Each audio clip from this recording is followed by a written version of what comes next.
wewe unayeitwa umeokoka, anza walau.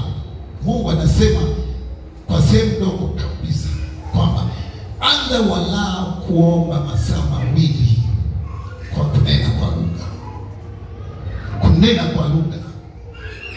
Kadhalika Roho naye utusaidia udhaifu wetu, kwa sababu hatujui kuomba jinsi tupasavyo, lakini yeye hutuombea kwa kuugua kusipoweza kutamkwa, naye huwaombea watakatifu kama vile apendavyo Mungu. Warumi 8 sura ya 26 hapo. Warumi 8 sura ya 26. Warumi 8 mstari wa 26. Sasa unapoomba kwa kunena kwa lugha, kwani huamuli chochote wewe, maana unaongea lugha usiyoitambua, lakini Roho Mtakatifu anakuombea kama apendavyo Mungu, naye hutuombea kwa kuugua kusikoweza kutamkwa kama apendavyo Mungu. Kwa hiyo Bwana kaniambia maombi walao kanisa. Wewe kanisa ni mtu, sio jengo hili. Anza kuomba masaa mawili kwa kunena kwa lugha, ili Roho Mtakatifu ajieleze kwa ajili ya maisha yako, asimame zamu kwa ajili ya maisha yako kimwili na kiroho. Sio kiroho tu. Ameona kuna uadui mbele yako, kuna shida, kuna ajali, baada ya muda fulani, miaka fulani utapigwa hivi na vile. Roho Mtakatifu anamlika mpaka mbele ya maisha yako, anakuombea. Bwana ameniambia mpaka muda wa masaa mawili angalau. Tena kaliweka lile neno kwa kuonyesha ni madogo kulingana na nyakati na majira. Bwana akaniambia kwamba penda usipende, utaelewa nyakati hizi tunazoziendelea ni mbaya, maana zitaendelea zinabadilika. Bwana akaniambia ni kwa ajili ya amani. Ndio maana watu wanaweza kupuuza kila kitu unachoweza kuongea, lakini pindi pale ambapo mambo yataanza kudhihirika, hapo ndipo watu watajua. Lakini kuna kitu kimoja tu ambacho kitaendelea sana, watu wanaenda kufa sana kwa magonjwa, kwa ghafla. Tulikuwa kanisani, mtu anaondoka na kufa bila kuelewa amekufa nini. Roho zinazotembea katika ulimwengu, roho za mashetani na mapepo, kukusanya watu, kuwapeleka jehanamu kwa njia ya mauti. Hizo ndizo zifanyazo vituko. Ndio maana sasa hivi lazima uwe upande mmoja. Kama ni kwa Bwana ni kwa Bwana. Njia ya pili iko shida, lakini kwa muda huu, leo ni kama jana na jana ni kama juzi, lakini kuna nyakati utazitofautisha na nyakati hizi zamani. Naongea mbele ya Bwana na madhabahu yake. Mtaenda kumlilia Mungu kwa wakati ambao haupo. Mtaenda kutafuta uso wa Bwana pasipo kusukumwa, lakini mtakuwa mmechelewa mambo mengi sana, maana Roho Mtakatifu alihitaji kuanza kuwatengenezea nafasi, kuwapigania kabla ya wakati. Unapoisikia sauti ya Roho Mtakatifu na kuifanyia kazi kwa muda ambao unatakiwa, kama hivi alivyosema uwe na masaa mawili, maana yake anakupa muda wa kumwachia yeye akuombee mambo yajayo. Jambo linakuja ghafla, lakini unakuta umepisha ile hatari, umeipisha ile hatari. Kumbe ni maombi ya Roho Mtakatifu aliyokuombea. Soma neno la Mungu. Na Bwana kaniambia wenye Biblia, hata mimi ninayo Biblia hii hapo mpya, niliinunua kwa Mwakasege alipokuwa amekuja ile safari ya mwisho hii hapa, lakini hii nikaitasimini na Biblia ambayo hii hapa tofauti. Hii ndio Biblia niliyotoka nayo mwanzo tangu nianze utumishi, ni Biblia ya pili. Hii iko tofauti, maneno yake, uzito wa maneno yaliyoko humu ni mazito, ina nguvu zaidi hii. Na hapa nilipo Roho Mtakatifu alishanionya muda mrefu juu ya Biblia.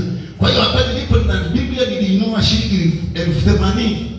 Mama naijua, ipo nyumbani kabatini kabisa. Ina maana hii kisha ndipo nianze kuitumia ile.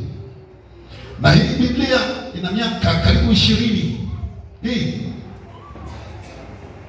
Kwa hiyo nimeitumia kila nilipotaka kuiacha, nasikia uzito. Mpaka sasa hivi ninaposoma hii, ndio maana inabaki huku. Nisiporidhika kwa hii, wanasema wamerahisisha Kiswahili, lakini kuna maneno ambayo hayako sawa. Ukisoma katika Matendo sura ya kwanza, pale ninapozungumza sitawacha yatima, nitawaletea msaidizi, imeongea vingine tu, inateleza hii. Kwa hiyo yale maneno yamerahisishwa, mengine yakaachwa, sio kurahisishwa tu, yakaachwa kabisa. Kadiri tunavyoenda Biblia zinazidi kutengenezwa, zitakuwa zinachujwa mpaka zile pointi zenye nguvu hazitakuwepo. Hii ina dosari, hii nimeichunguza nikaiona ina dosari nyingi tu. Maneno yake mepesi, mengi yamekatwa uzito wake. Na aliniambia Roho Mtakatifu, hebu chunguza hapo, soma sehemu fulani tofauti.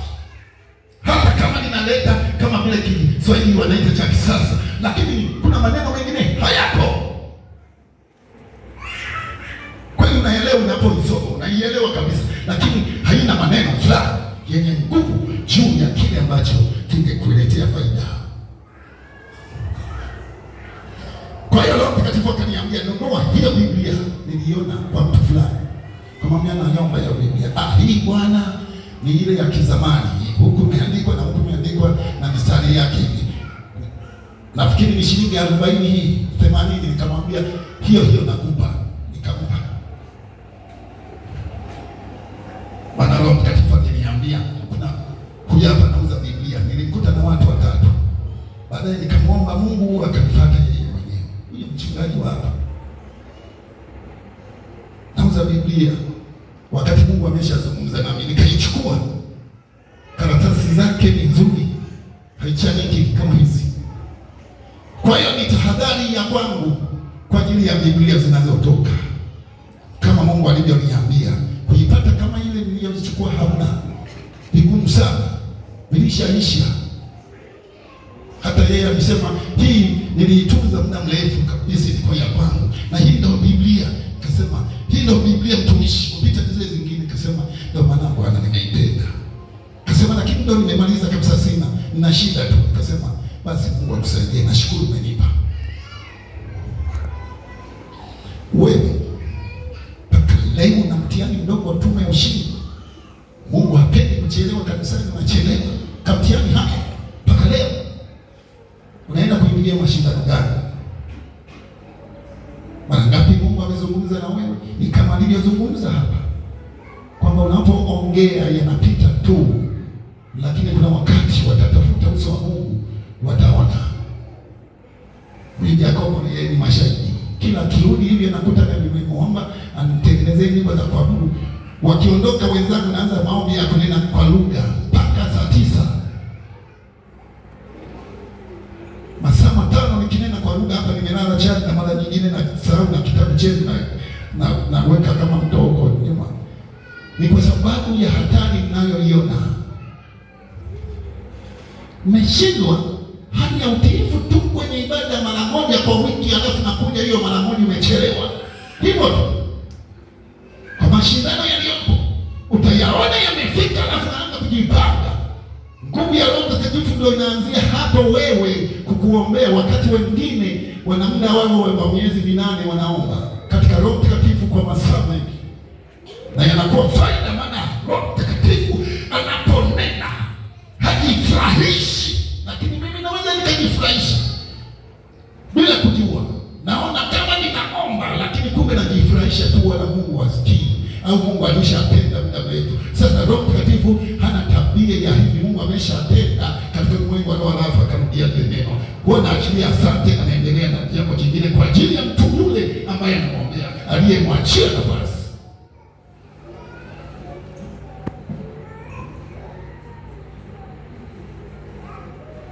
Badilike, ni kujisimamia. Nitajua tu, nitajua. Bwana kaniambia kuna familia zingine, naongea mbele ya madhabahu ya Mungu, watafutika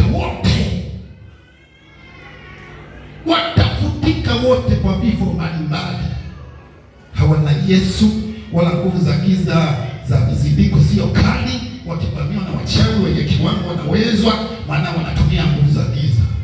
Wengine hawatumii nguvu za giza, ni watakatifu wa Mungu waliookoka kama sisi hapa, lakini hawana maombi, watafyekwa.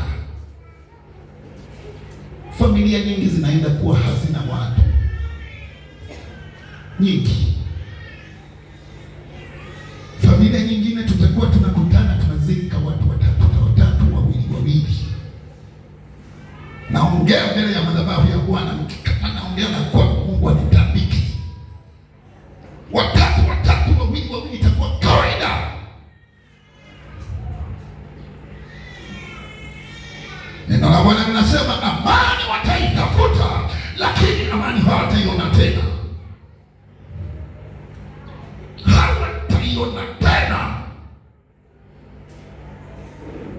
Na Trump watafanya vile walivyosema wiki mbili, hakuna kupigana, lakini Bwana kaniambia kuna taifa kati yao litashtukiza kupiga kwa ghafla, tayari vita vinaanza tena. Wataacha, lakini kuna taifa moja katika makubaliano hayo litashtukiza. Mambo yanaendelea upya, hawa wanajiunga na hawa na hawa wanajiunga na hawa. Misho inatufikia na sisi wa Tanzania lazima tuwe upande mmoja kati ya hao. Ndio unaanza maombi. Wakati unapoona Tanzania sasa yale ya zizi ya ndege zilizokuwa na mtubani iweje? Au ndo naanza kupiga. Akajiani kalehe. Mimi kwenye hatari naongeanga Kisukuma kajiani nikajikukangu. Akajiani kalehe. Nikabebe tu hapo kwa bodi kebesi tibie na kile mchezo wewe.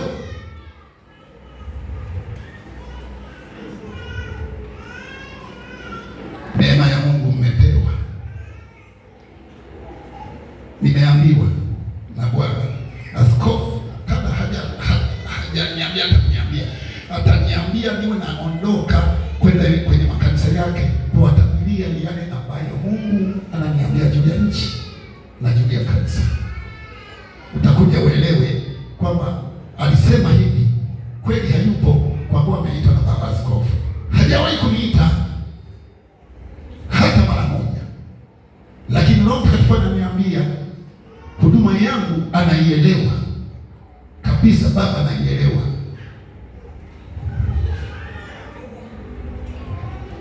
Mama Shegi huyu hapo mashahidi, na wale ambao watu tunaenda kwenye kongamano katikati ya watu 600 wachungaji, lazima babo yaanze kutafuta. Angalia kaidi. Akitoka pale mnashuhudia kabisa jamaa huyu anakutafuta. Halafu inabidi msimame. Simama tu. Samueli kumbe upo. Kusanyiko lina kibali, Samueli yupo. Kama kusanyiko lingekuwa vibaya huyu jamaa wakaonekana. Hivyo.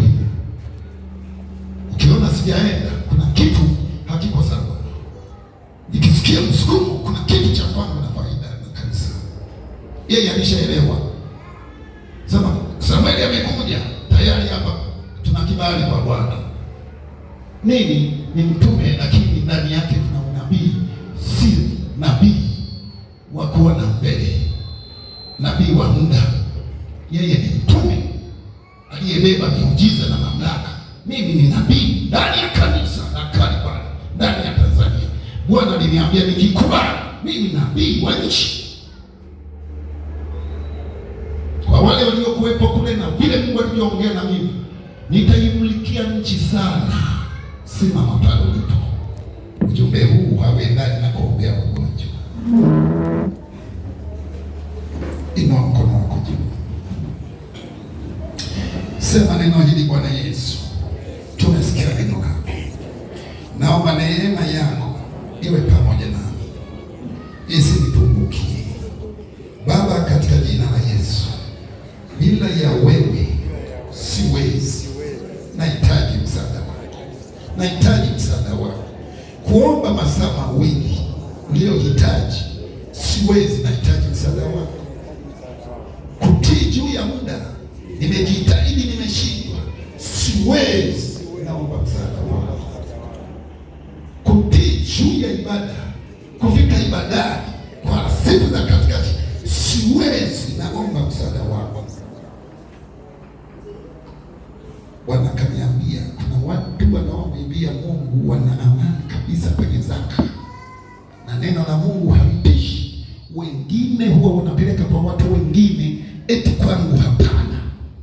wakati Biblia katika Waebrania inasema waangalieni sana wanaohudumu madhabahu. Haipishi unapeleka zaka lakini na hatia. Sijipigi debe na kuponya. Mwenye masikio nasikie neno hili. Sina tabia ya kujipigia debe kwenye hela hata siku moja kujitetea kwa ajili ya zaka. Lakini Mungu ameniambia niwe kila kitu kitakacholetwa nikupe. Pelekeni sana nakopeleka. Acheni kutoa zaka mnavyoacha. Mtakuja mkumbane tu. Ikiwa mimi mpaka sasa nilikuwa najitetea mbele ya Yesu. Mwezi wa 3 Yesu, nimefanya kazi hii uliyoniambia nimemaliza. Bwana ameniambia mimi ni mwezi wa zaka. Nadaiwa shilingi 75. Nadaiwa shilingi 75. Bwana mwezi hesabu. Wakati mimi niko na hesabu naleta kwenye nyumba yake, nafanya mambo yake, nimetengeneza kiti cha baba, lakini zaka ni zaka. Niliitumia kwa ajili ya mambo haya. Bwana baba naidai.